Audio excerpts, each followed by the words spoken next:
This is live from New Delhi. You're watching DT India News Hour, India's voice to the world. I'm Sakal Button. Coming up next in the hour.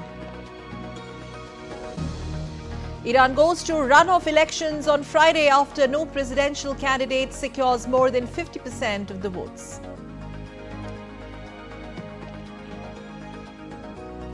France to vote on Sunday in snap parliamentary elections. French far-right dominates opinion polls.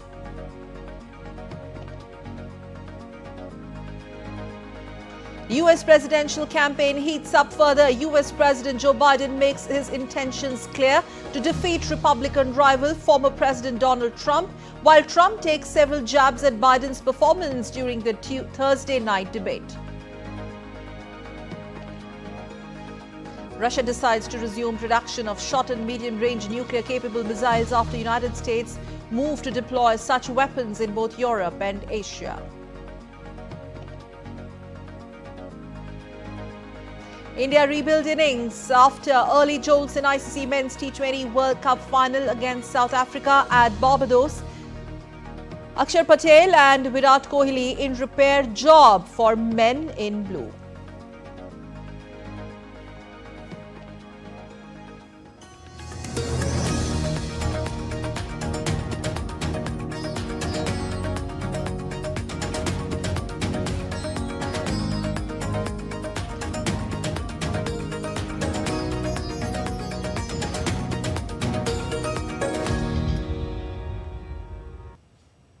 As no candidate secured 50% of the votes, Iran will hold a runoff presidential elections on July 5th to elect the successor to President Ibrahim Raisi, who died in a helicopter crash earlier this year. Our next report has all the details.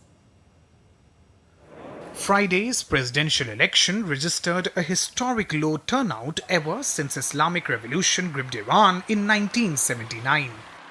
Out of 60 million registered voters, only 19.2 million cast their ballot, leading to a runoff presidential election between two candidates who received maximum votes. We hope that the two dear volunteers who will present themselves for the people's vote again next Friday in their headquarters at the start of the week as in the previous round will comply fully with all the legal standards and good morals, and that we will witness another election worthy of the Islamic Republic. Reformist Masood Pezeshkian secured a lead of over 1 million votes against the conservative hardliner Saeed Jalili, backed by the Guardian Council. While some voters in Tehran want their next president to take positive steps for the country, others still distrust America and want the two candidates to focus on policy and plans to energize Iran's crippling economy. My expectation, like other people of this nation, is relative welfare, in a way that at least when you put in the effort, you don't step backwards. My expectation is that the incoming president should take positive steps for the country, meaning he should be a people person and be practical, not just words-based, but he should act on what he says. Both Masood Pezeshkian and Saeed Jalili will be tasked with navigating a solution for economic hardships and social restrictions, leading to a close contest next week. Bureau Report, DD India. Shifting focus to US polls, after a debate many described as weak, lacking steam and incoherent, President Joe Biden made his intent despite all that clear, defeating Republican rival and former President Donald Trump, and also making it clear that there is absolutely no question of stepping down for the presidential poll race. Biden, already the oldest American president in history, faced only token opposition during the party's month-long nomination contest, and he has secured enough support to guarantee his spot as a Democratic nominee. But Trump seized this opportunity to interject his opponent with frequent lies, as many would describe, and blatant mockery of his frailness. I get you more in the report that follows. Showing no signs of dropping out of the race after a feeble presidential election debate, US President Joe Biden made his yet another intention very clear: to defeat Republican rival Donald Trump. He acknowledged that age is not by his side, but he is confident enough to beat Trump. Folks, let me close with this. I know I'm not a young man, State the obvious. Well, I know. I don't walk as easy as I used to. I don't speak as smoothly as I used to. I don't debate as well as I used to. But I know what I do know. I know how to tell the truth. I know right from wrong. And I know how to do this job. I know how to get things done. And I know, like millions of Americans know, when you get knocked down, you get back up. As Biden blamed Trump for putting forward a series of falsehoods and deflected questions throughout the debate, Donald Trump came prepared with all guns blazing, exuding confidence and taking a dig on Biden's age and competence. Despite the fact that crooked Joe Biden spent the entire week at Camp David resting, working, studying, he studied very hard. He studied so hard that he didn't know what the hell he was doing. He got the debate rules that he wanted. He got the date that he wanted. He got the network that he wanted. With the moderates he wanted. No amount of rest or rigging could help him defend his atrocious record. Meanwhile, vociferously defending President Joe Biden, Vice President Kamala Harris eased Democrats' concerns, asserting that one night in June will not decide U.S. election results. Listen, we've got 130 days, I'm counting, until Election Day. 130 days. And this race will not be decided by one night in June. This race will be decided by you, by us. Rallying support for Biden are former Presidents Bill Clinton and Barack Obama, who minced no words while siding with Biden. Taking to social media platform X, Obama tweeted, and I quote, "Bad debate nights happen, trust me, I know. But this election is still a choice between someone who has fought for ordinary folks his entire life and somebody who only cares about himself." There are reports citing New York Times editorial board which endorsed Biden in way back in 2020, calling him now to drop out of the race by picking another candidate. In response to this, the Biden campaign has claimed it raised $14 million on Thursday and Friday and posted, interestingly, it to be the single best hour of fundraising immediately after the Thursday night debate. While the Trump's campaign, they claimed it raised $8 million on the night of the debate. The question is, if at all Biden were to step aside, the party would have less than 2 months to pick another nominee at its national convention starting August 19. In that case, it could pit Kamala Harris, the nation's first black female vice president of America, and others whose names have been floated as possible replacements and contenders. Meanwhile, questions about Trump's fitness for office have also risen repeatedly over his conviction last month in New York for covering up a hush money case. Trump is scheduled to be sentenced on July 11th, just days before his party convenes to formally nominate him. He still faces 3 other criminal indictments, though none appears likely to reach trial before November. Sakal Bhatt's report for DD India. Now shifting focus to elections in France, where France is going to the polls this weekend in the first round of her parliamentary elections. Marine Le Pen's national rally tops opinion polls with between 33 and 36%, followed by a left-wing alliance and Macron's centrists. Polls indicate that the French are taking the vote seriously with the highest turnout for a quarter of a century. Quickly, let's go live across to Paris from where my colleague William Denslow joins us to help us understand the direction of the much talked about French polls or France snap elections are concerned. Give us a sense. It's already out there in public domain, the dwindling popularity of the current ruling dispensation. But what's the buzz like there?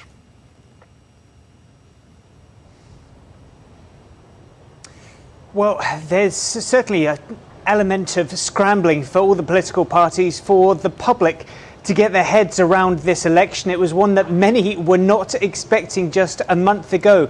Let's not forget that it was only 3 weeks ago the last time that people across France went to the polls to vote in the European elections, and it was the result of that poll that triggered French President Emmanuel Macron to call for this election. His Renaissance party suffered terribly in that election. It got around half the European seats in the European Parliament in Brussels that the National Rally did, and that is why Emmanuel Macron said he wanted the French people to have a say on whether the policies that the National Rally had presented that the population wanted at the European level translates to domestic demand as well. So now the public here in France will have that say. The National Rally campaign on a strong anti-immigration platform, and they're up against French President Emmanuel Macron's centrist bloc, as well as a coalition of less-leaning groups, the New Popular Front. When it comes to voting on Sunday, the real question is whether any of those three groups can hit the magic number of 289 seats in the National Assembly. If they do, that will be an absolute majority. If none of those groups hit that figure, that will trigger a runoff election on July 7th. Okay, what about Marine Le Pen's National Rally Party? It seems to be pretty much doing well in terms of garnering more popularity and traction. Macron didn't see this drubbing coming along, and is that the advantage for Marine Le Pen's National Rally?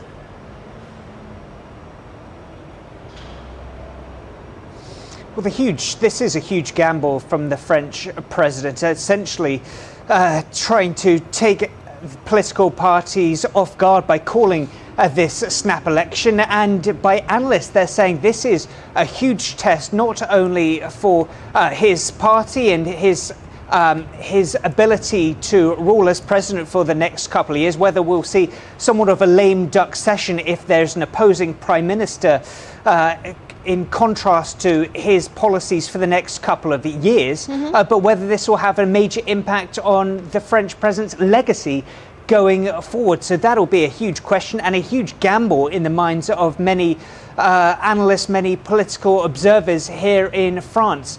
The real question is whether there's the appetite for the National Rally's policies on a domestic level. Okay. There are plenty of the National Rally's opponents trying to target the National Rally's views on Russia in the past, trying to paint the National Rally as being pro-Kremlin, pro-Russia. That is something that Jordan Bardella, the leader of the National Rally, is trying to distance himself from in recent days, saying that essentially Moscow they view as a multi-dimensional threat. So that is a major threat that we're seeing play out in the days ahead of this election contest. William, lastly, there's also this conversation about the highest turnout that the France has seen in these elections for a quarter of a century, quote unquote. How unprecedented is that? And according to you, what could be the reasons attributed to that? Where did Macron actually go wrong?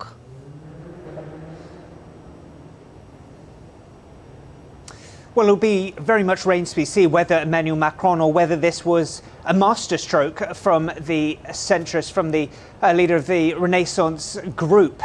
This was a decision that took many people by surprise. People thought that, considering the fact that an election wasn't required, people are speculating as to whether this was the right move. So very interesting to see whether that'll play off. It could be perceived in a few weeks' time as a masterstroke for Emmanuel Macron. But if the polls are to be believed, we could well expect a repeat of what we saw in the European elections and to see a very strong performance from the National Rally. Whether it'll be enough for them to secure an absolute majority in the National Assembly, that remains to be seen.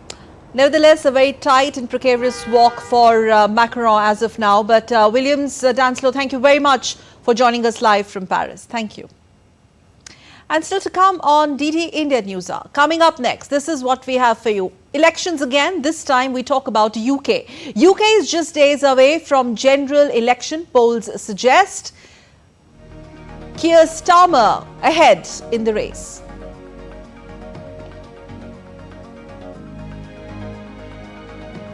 Big mishap in India's Ladakh during tank exercise. 5 soldiers killed reportedly.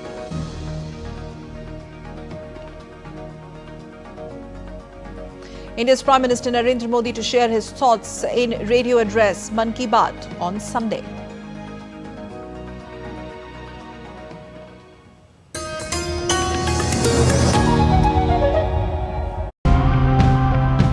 Nature also finds these uninvited guests quite unpleasant. Let's try to find out how to deal with these uninvited guests in the best way possible. That you just add water to the container, and then there is a killing ingredient inside which ensures that those adults do not emerge out from that, so the force multiplier gets reduced.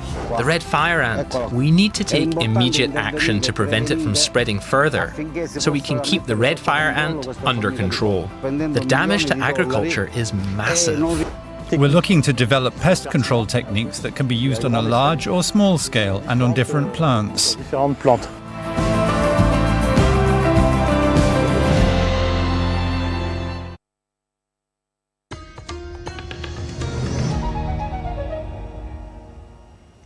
You're watching TT India News Hour. I'm Sakal Bhatt, and now let's talk about UK polls. And United Kingdom is just days away from the general election that could see the Conservative Party out of power for the first time in 14 years. Polls suggest Labour Party leader Keir Starmer is likely to be the country's next Prime Minister after the 4th of July vote. TT India's Ollie Barrett reports from London.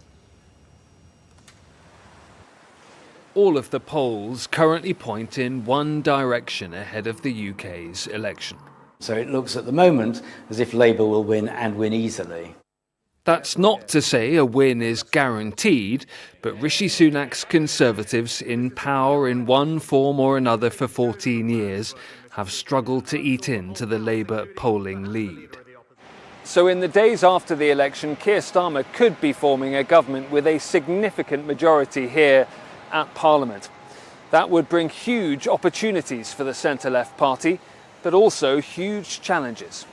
After the COVID-19 pandemic, a war in Europe, a cost of living crisis, Britain's finances are creaking. Well, the big issues facing the government that takes office on the 5th of July is that there are public service improvements needed in the UK, health service, railways, parts of the education system. Economic growth in the UK has been sluggish all the way back to 2008, in fact. If Labour returns to power, the centre-left party's foreign policy is likely to include quite a lot of continuity with recent years. Relations with India will be a key focus. We think so. I mean, look, India is the most exciting economic story in the world right now. We are in the middle of the Indian decade, at the start of the Indian century. And I think whoever's in power in the UK will recognise that and want to prioritise the relationship with India. The Conservatives have also struggled with the rise of the right-wing Reform Party, which promises tougher action on immigration. Reform hopes to win the seaside seat of Clacton on the English south coast. Whatever happens there and elsewhere, it's already clear the makeup of the House of Commons will be very different. Ollie Barrett in London reporting for DD India. And my colleague Ollie Barrett joins us live from London on UK Snap polls. Ollie, we saw that report, very comprehensive the way you put it. But so which means that Rishi Sunak is in a tight spot now. And is it just a matter of time if one has to go by the popular polls of polls? It looks very difficult now, Sakal, indeed, for Prime Minister Rishi Sunak, because time really is running out. Just a few days to go, and what he's been searching for throughout this election campaign is something to change the momentum. A big moment here, a big moment there that could have helped him claw back some of that huge ground in the polls, suggesting that Labour are around 20 points ahead when it comes to the national vote share that we might see on July the 4th and results day into July the 5th. And it just hasn't happened for him yet. Nothing has really shifted the polls at all. And so with just 5 days to go now until election day, as I say, time is really running out for some big thing to come along that changes the calculus in terms of what we expect out of that election. What are the reasons you would like to put in attributing to Starmer's popularity and the lead he has reportedly taken on Sunak? And if at all there happens to be a change of guard, that's going to be unprecedented and historical, where we would get to see the Conservatives out of power for more than a decade. Well, the biggest issue facing the Conservative Party is that there are public service improvements needed in the UK, health service, railways, parts of the education system. Economic growth in the UK has been sluggish all the way back to 2008, in fact. The The interesting thing about Keir Starmer is that although his Labour Party are way ahead in the polls, he is not very popular, actually. He could become one of the prime ministers with the lowest popularity rating on taking office. There is a sense in this election that the voters don't particularly like, it seems, any of the leaders that are out on the campaign trail very much at all. And so that will be a challenge for Keir Starmer if he does become the Prime Minister, to try and boost his own popularity. And that clearly would come down, you would assume, partly to how he performs in government. When it comes to why Labour is much more popular at the moment than the Conservatives, according to all of the polling, I think there are lots of reasons for that. Labour would tell you that it's because of the record of the Conservatives. They would say that the economic record, the record on the National Health Service, the record on COVID-19, the record when it comes to illegal immigration, the Labour Party would say the Conservatives just haven't been delivering. There have been chaotic episodes, changes of Prime Minister, one after another, and Labour would say that is why the Conservatives are falling when it comes to national popularity. I think it's also worth saying that this often happens in the British political landscape when you've had a party in power for quite a long period of time in one form or another. Often the voters just get tired of that party, they get fatigued, they get fed up, and they decide that it's time for a change. We saw that again with the Labour Party after 13 years of power in 2010, and that change over to the Conservatives at that point. So in a sense, the anti-incumbency is something which kicks in. Ollie, lastly now, so the other interesting thing that you pointed out, the elections in UK, at least these elections, are not revolving or contested around the personality cult of the ruling and the opposition, but more or less is on the report card and the policies, and this time around the promises floated by Labour vis-a-vis the performance of Rishi Sunak. Yeah, I think that's a large part of it. It's a really interesting question because Rishi Sunak and his aides, when he called the election, they'd been saying for months, and they would say this to you privately, look, we think that when the election is called, Rishi Sunak's really good at this stuff. He's really good at debates. He's really good at getting out and meeting people. He'll be able to convince the British people and turn the polling around. And they wanted a presidential-style leadership campaign. It just hasn't worked out for the Conservatives. And one of the other fascinating elements to the Conservative campaign nationally is that a lot of candidates standing for the Conservatives in individual constituencies up and down the country, their campaign literature, their posters, their leaflets, the things that they are saying to voters on the doorsteps don't involve Rishi Sunak. In fact, many of them have been trying not to mention him at all and distancing themselves from the Conservative Party leadership, and instead trying to point to their own qualities in their constituencies. And so the presidential style campaign that we thought we might see from Labour and the Conservatives, in a sense, hasn't really been what we expected. Okay, we'll have to just wait and watch how this really pans out from here. But such a pleasure talking to you as always. Ollie Barrett joining us live from London. Thank you. And now let's shift our focus to developments in Russia, where the latent hostilities in Ukraine and Russia have reached new heights with mounting civilian casualties and intensified military operations. A tragic drone strike in Russia's Kursk region and a devastating building collapse in Dnipro highlight the tremendous amount of human toll, while Russia capture of Sumy and plans to resume nuclear-capable missile production have added more alarming dimensions to the conflict. The ongoing conflict between Russia and Ukraine escalated over the weekend, marked by a Ukrainian drone strike that claimed the lives of 5 individuals, including 2 children, in Russia's Kursk region. Simultaneously, in the Ukrainian city of Dnipro, rescuers raced against time to unearth survivors from the debris of a 9-story residential building devastated by a Russian attack, resulting in at least 1 fatality. On Saturday, the Russian Defense Ministry reported the capture of the settlement of Sumy in eastern Ukraine by its forces, further complicating the military dynamics in the region.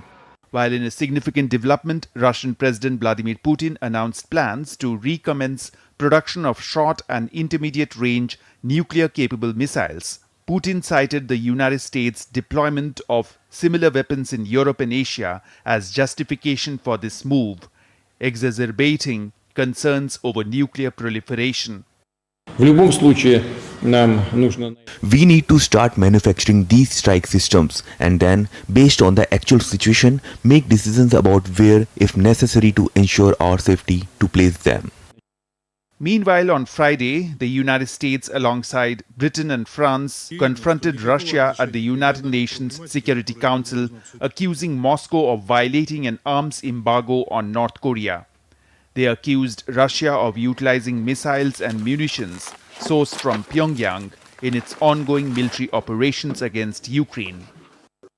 If indeed China is so concerned about the security situation on the Korean Peninsula, it should also use its influence that it has with Russia through its new No Limits partnership to persuade its partner to end this increasingly dangerous military cooperation between DPRK and Russia.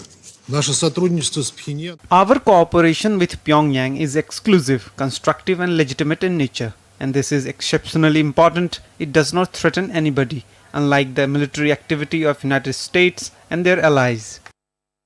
As the conflict continues unabated, Russia and Ukraine are coming under increasing international scrutiny and criticism amid fears of further escalation and humanitarian crisis. With Bureau Inputs, Rabindra Chauhan's report for DD India.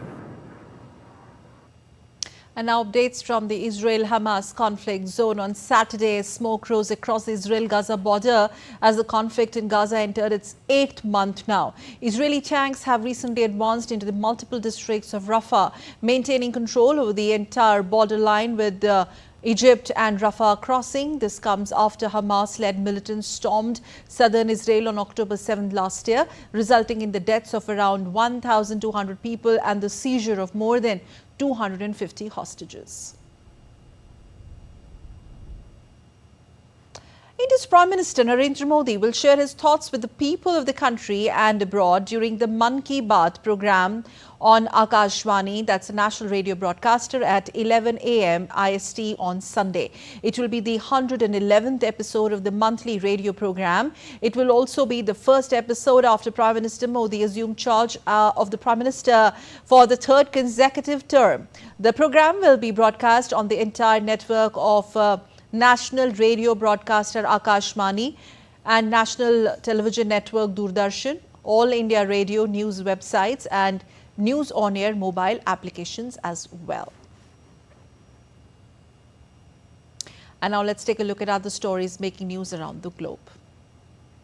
China's Yangtze River is facing its first flooding in 2024, with water levels reaching with warning stages and major lakes overflowing due to the relentless heavy rains. The tributaries flowing into Yoyang Lake and Dongting Lake, China's two largest freshwater lakes, also registered major flooding. Volunteers joined police, civil guard and fire and rescue services searching for missing British teenager Jay Slater in Tenerife on Saturday.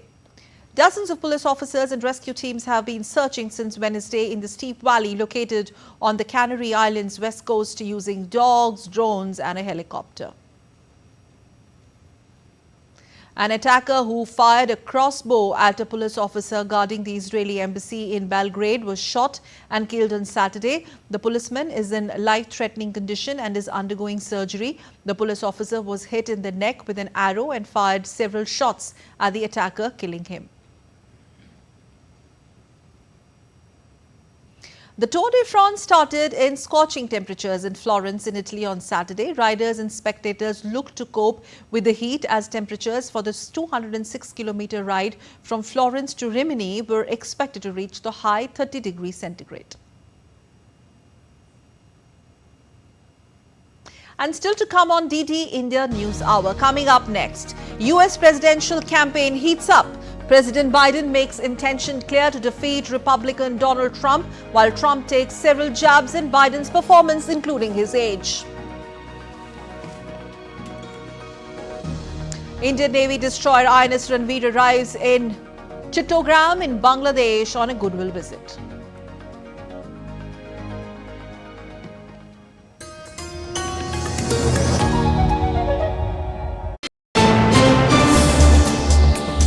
Voice of a rising aspirational world. Stories of challenges, struggles and accomplishment. A world battling conflict, hunger and poverty. Embracing growth, development, science and technology. A voice of progress, a voice of unity. Watch Voice of the Global South with me, Akshay Dongre, only on DD India.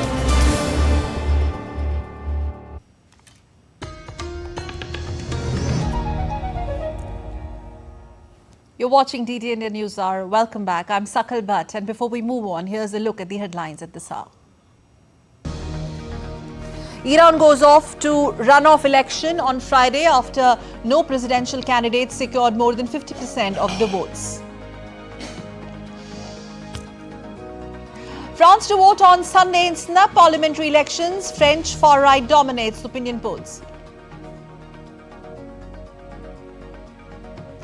Russia decides to resume production of short and medium-range nuclear-capable missiles after United States move to deploy such weapons in both Europe and Asia.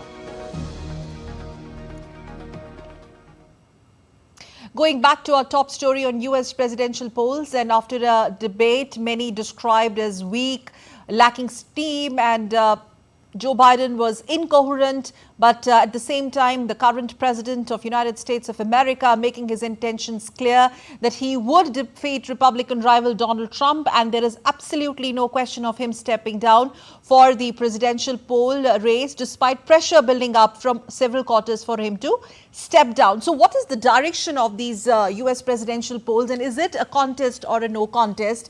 To understand that, we are now joined by Dr. Ranjan Kumar, Assistant Professor from JNU, expert in international politics, particularly the domestic politics in the United States. Thank you very much, Professor, for joining us, and pleasure talking to you. Now, first things first, if you would have, I'm sure you would have seen the debate on Thursday and part of it on Friday. Now, opinion polls over the last few months are showing, well, some of them are showing that voters there are impressed by neither Biden nor Trump. But many are also saying that Trump is seen to be a winner by default because Biden, who seemed more confused and unable to take on his opponent on facts, and finally out in public there seems to be the spotlight on his age. Your thoughts?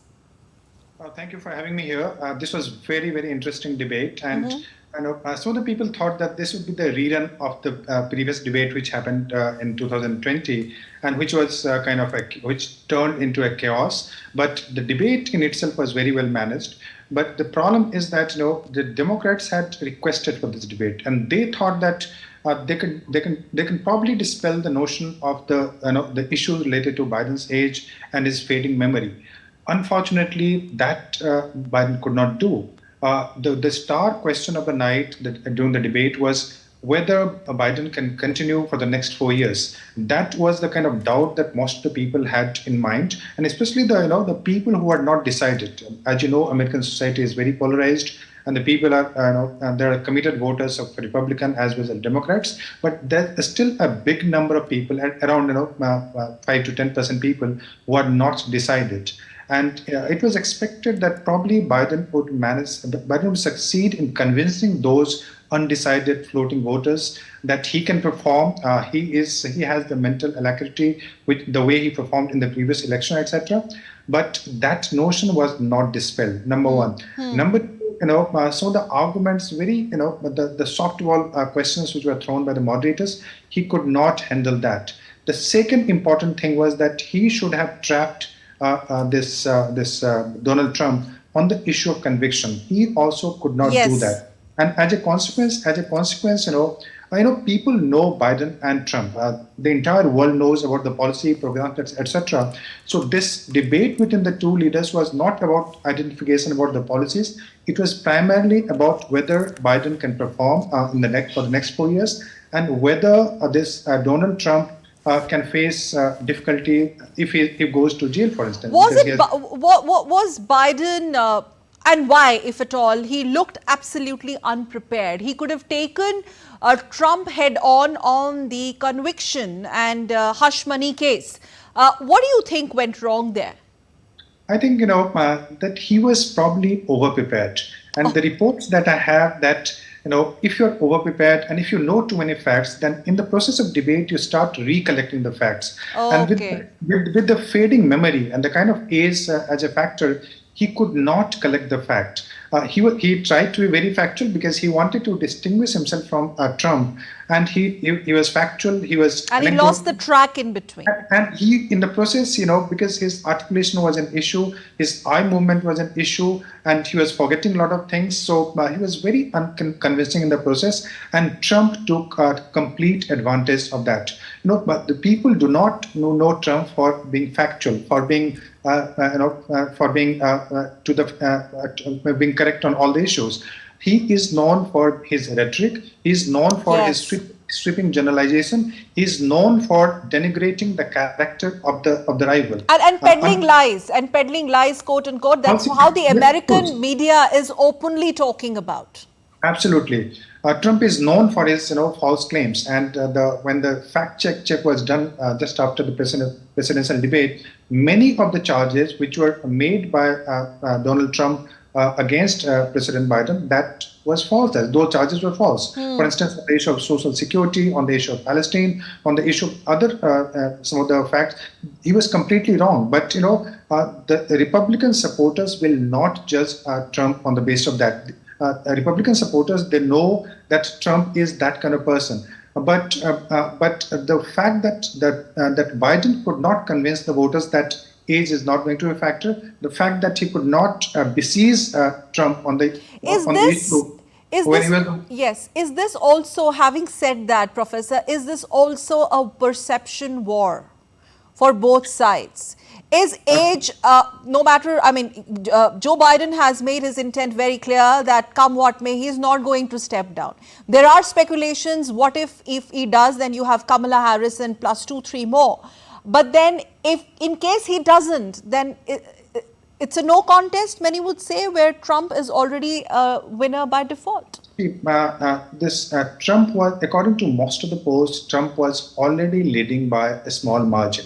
And now with this presidential debate, what is going to happen, that his margin is going to increase vis-a-vis Biden. So, and that is going to be a very difficult situation. So the Democrats, if they decide to change it, they still have time to change. But if it's very difficult, and it's going to be a very, very messy affair for two reasons. First, because, many of the Democrats are divided, and they are expecting that some kind of change might happen, and there's a possibility of change. The sad part is that Biden has to take a call. If he doesn't take the call, then expecting a rebellion within the Democratic Party, that's a very that cannot be expected. On the other hand, it's also going to be messy because suppose there is if suppose Trump is sent to jail, and in that case, both Republican Party and they have a very difficult situation, so they don't know how to deal with this kind of situation. But again, the Democratic Party is in disarray. There is a total chaos and confusion within the party. They don't know how to deal with it. President Biden, most of the people are expecting that probably he can take a call to step down. But as you said in the next immediate this speech that he was giving in some state, he is not willing to step down at this moment. So we don't know what exactly is going to happen. Okay, how do you see Kamala Harris's defense coming in out there that, one night cannot decide the fate or the results of the election? But then the backstory to it is also that if in a hypothetical situation Biden decides to step aside or down, and Kamala Harris and few more could be the next in contention. I think Kamala Harris factor is one of the kind of problems that the Democrats are facing. Because Kamala, many of the people in United States, they believe that Kamala Harris cannot be the replacement for Joe Biden. Okay. And yes, and at the same time, they do not want to kind of antagonize the black voters because she is coming from that background. As a consequence, if they choose somebody else, so then again the black voters would be disappointed. So they don't, and if Biden is not the candidate, then maybe Kamala Harris is also not the candidate for the vice president. So that is the difficult situation, and but at the moment is very, very unclear, and there is a very huge pressure also within Democrats. But the inner circle is still confident that probably the Biden can continue. But it's very if Biden continues, Trump is going to have a clear victory without any doubt, because most of the polls. I'm sorry, I'm interrupting you here. I'm really, this is such an interesting conversation with you, Professor, but I'm running short of time. But last, very quickly, 10 seconds. How decisive are these presidential debates vis-a-vis the report card of the contender in US elections? See, as far as the report card is concerned, Biden's presidency was, in terms of economy, in terms of employment generation, in terms of international alliances, etc., internally, he is considered a very successful president. But if you see, the report card doesn't matter because Trump was leading in the polls. So it's not just the substantial issue that matters. It's also kind of optics. It's also kind of other factors like age, performance, and that's the reason this presidential debate was considered important. And it was an opportunity for Biden to take advantage, but unfortunately, he couldn't do that, and that has led to a kind of disaster for the Democrats. Okay, as of now, we'll have to see how this pans out further from here. More reactions from both sides. Thank you very much, Dr. Ranjan Kumar, for decoding this particular debate for us. Thank you. And now let's take a look at the other stories making news. A quick look at some more stories that we have for you. The book, RSS 100 Years of Service, Dedication and Nation Building, was released at the India International Centre in the national capital, Delhi. The book was released by BJP's Lok Sabha MP Manoj Tiwari and other distinguished guests. The book commemorates the completion of 100 years of RSS or Rashtriya Swayam Sevak Sangh in 2025. A Delhi court on Saturday sent New Delhi Chief Minister Arvind Kejriwal to judicial custody till 12th of July in a corruption case linked to the alleged liquor policy case after his 3-day custody with the Central Bureau of Investigation ending today. That is on Friday. Chief Minister Arvind Kejriwal on June 26 was sent to CBI custody for 3 days on the agency's application seeking custody for interrogation. India's Central Bureau of Investigation has registered multiple cases against the 14 officials, including senior passport assistants and 18 passport facilitation agents in the Indian state of Maharashtra. It was alleged that these officers were in regular contact with passport facilitation agents and conspired with them to obtain undue advantage by manipulating the personal particulars of passport applicants. Indian Navy destroyer INS Ranveer arrived in Chattogram for a week-long goodwill visit. The visit of the INS Ranveer to Chattogram in Bangladesh coincided with the visit of Admiral Dinesh K. Tripathi, Chief of Naval Staff, Indian Navy, to Bangladesh, and he said that the High Commission of India to Bangladesh. On a social media post on X, INS Ranveer is a guided missile destroyer and forms part of the frontline combatant fleet of the Indian Navy on the eastern seaboard. According to media reports, INS Ranveer earlier also visited Chattogram in Bangladesh way back in July 2017 as a part of bilateral naval exchange between Indian and Bangladesh navies.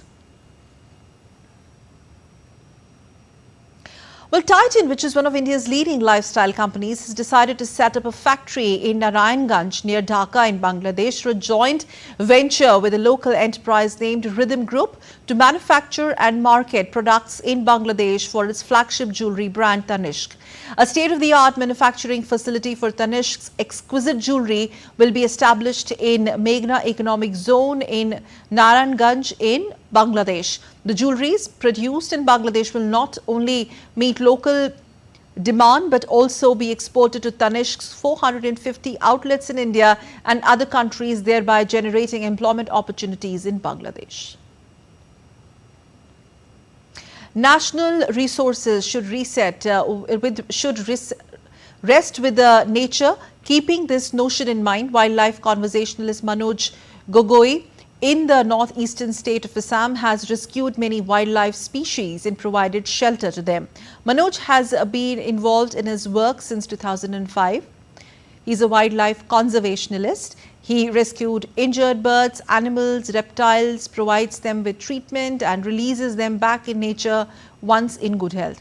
Manoj has gained various national and international recognition awards for his incomparable love for nature by carrying out his responsibility for nature conservation. His deep love, affection and sense of responsibility for wildlife are truly admirable. Here is what Manoj has to say about his work. 2005 से wildlife. I have been working for wildlife protection since 2005. My work involves rescuing the animals and birds. During the time of floods, many more species need assistance, and I even work in rescue operations for Forest Department.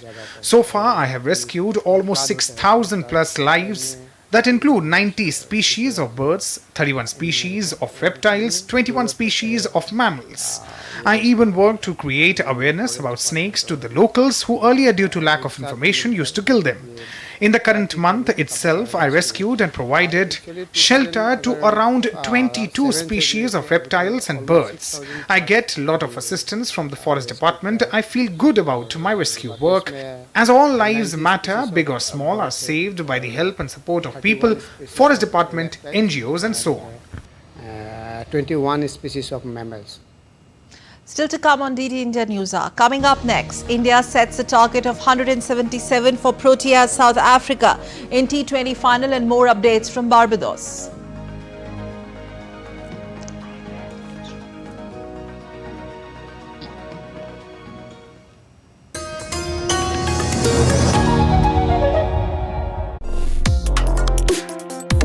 Complex issues, hidden agendas, twists and turns, strategic games. We think all dots are linked. We just need to connect them. Join me every week as I connect the dots to unravel hidden designs in statecraft, mysteries, and decode issues that matter to you.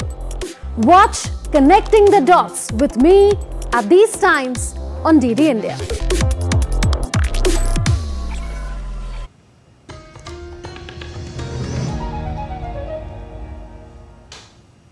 You're watching DD India News Hour. I'm Sakal Bhatt, and more news now. After a meeting on the sidelines of the G7 summit earlier this month, the Italian and Indian Prime Minister pledged to strengthen cooperation in the cyber and digital fields. Overall, trade between the two countries exceeded $14 billion in 2023, up from just under $10 billion before the coronavirus pandemic. DD India correspondent Giles Gibson looks at how Italian companies are now trying to grab a slice of India's expanding IT sector. Just up the coast from the venue of this year's G7 is the headquarters of ex-Privia Group, an Italian IT firm that recently opened an office in Pune in Maharashtra state. India is a competitive market and in recent years has been growing, thanks to large contributions from local governments and significant investments being made in the manufacturing and IT sectors. India's ICT sector has seen the biggest expansion in the global market in recent years. The company has been active in China for more than a decade, but is now focusing its expansion efforts on the Indian market. Accountancy firm KPMG says the country is on the brink of becoming a global digital powerhouse. It's a switch that's also taking place at the top levels of government. Italian Prime Minister Giorgia Meloni has pulled her country out of China's Belt and Road Initiative after signing a strategic partnership with India last year. Analysts, though, say strengthening ties with India was also a priority for Meloni's predecessor. I'm referring, for instance, to the Draghi government. And the Draghi government, Mario Draghi was pretty active as well during the G20 meetings in which he was trying to increase the relations with India by having India on board on different issues that are relevant at the international level. As Rome and New Delhi get closer together, though, the Chinese market remains vital for many Italian exporters.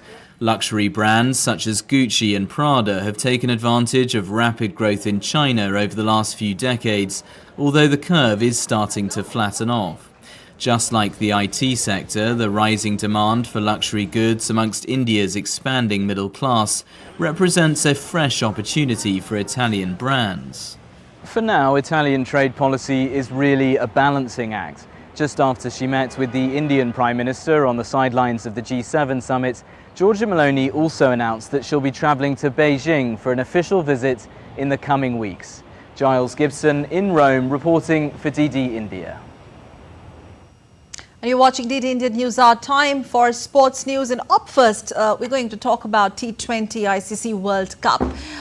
Between India and South Africa, that's the key contest which is underway at Kingston Oval in Barbados. Now, India has posted 176 for the loss of 7 wickets. After the end of 20 overs, Virat Kohli top scored with 76, while Akshar Patel played a handy 47. Shivam Dube chipped in with 27.